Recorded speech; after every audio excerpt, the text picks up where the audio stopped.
Assalamualaikum warahmatullahi wabarakatuh. Selamat siang, Om Swastiastu, Namo Buddhaya, salam kebajikan, salam kesejahteraan bagi kita semua. Sebelumnya perkenalkan, nama saya Ahmad Khairul Riza, NIM E 2019-2299. Nah, di sini saya dari kelas S7 akan menerangkan materi saya, yaitu mengenai beberapa indikator tingkat pembangunan lainnya. Yang pertama adalah garis kemiskinan atau poverty line. Nah, garis kemiskinan sendiri adalah tingkat pendapatan yang menunjukkan batas minimal untuk kelangsungan hidup manusia. Dalam hal ini, manusia hidup pada tingkat kemelaratan. Nah, pembangunan di Indonesia itu bertujuan untuk mensejahterakan rakyat, memberi kehidupan makmur, sejahtera, adil, kepada rakyat yang berdasarkan Pancasila yang diwadahi Negara Kesatuan Republik Indonesia. Namun, dengan begitu maraknya kegiatan dan perencanaan pembangunan yang belum sepenuhnya mampu mensejahterakan bangsa dan negara, pembangunan di berbagai sektor juga belum dapat menampung dan memenuhi kebutuhan masyarakat, sehingga timbullah garis kemiskinan.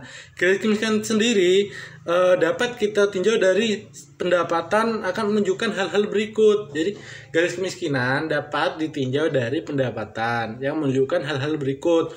Yang pertama adalah pendapatan yang diterima belum mampu memenuhi kebutuhan akan pangan.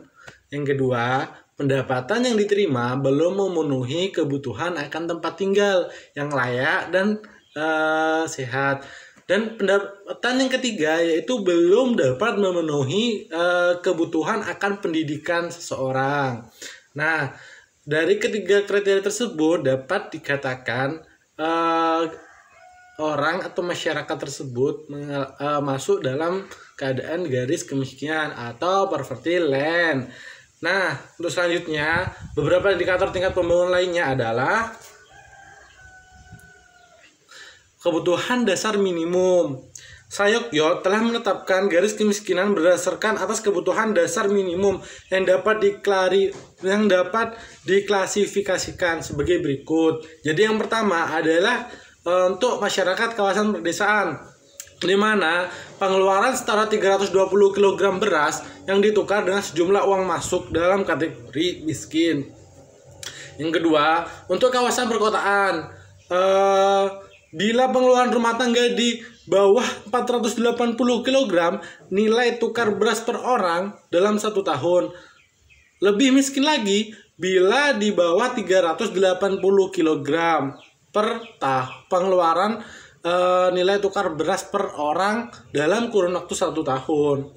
Dan yang paling miskin bila di bawah 270 kg nilai tukar beras per orang dalam kurun waktu 1 tahun.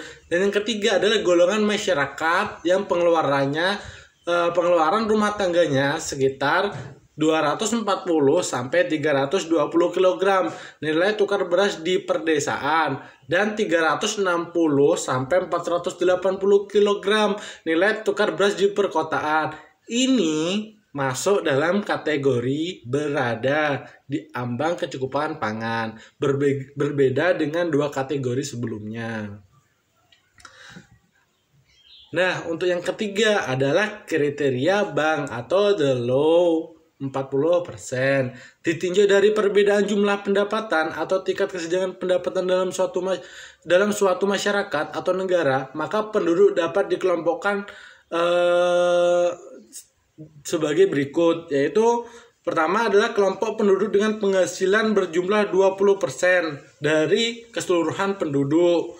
Yang kedua adalah 40% dari keseluruhan penduduk yang memiliki penghasilan menengah, dan sisanya adalah 40% penduduk yang memiliki tingkat penghasilan rendah.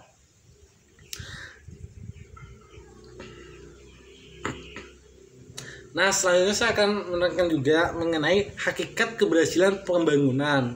Di masa mendatang, pembangunan ekonomi akan mengalami pergeseran yang semuanya hanya terfokuskan pada pendekatan kuantitatif, maka masa mendatang pendekatan kualitatif juga harus diperhatikan. Oleh karena itu, negara-negara berkembang, khususnya Indonesia, lebih memperhatikan pendekatan kualitatif sebagai indikator keberhasilan pembangunan di samping pendekatan kuantitatif. Dengan demikian, memperhatikan aspek-aspek sosial budaya, diharapkan pembangunan dapat dilaksanakan dan dapat dinikmati oleh seluruh lapisan masyarakat, sehingga kesejahteraan, kemakmuran yang ada selama ini dapat terwujud. Jadi ada beberapa kriteria mengenai tingkat pembangunan, juga mengenai kegagalan tingkat pembangunan.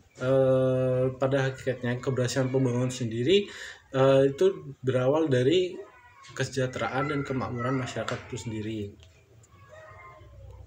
Nah, sekian dari saya, kurang lebihnya mohon maaf. Wassalamualaikum warahmatullahi wabarakatuh.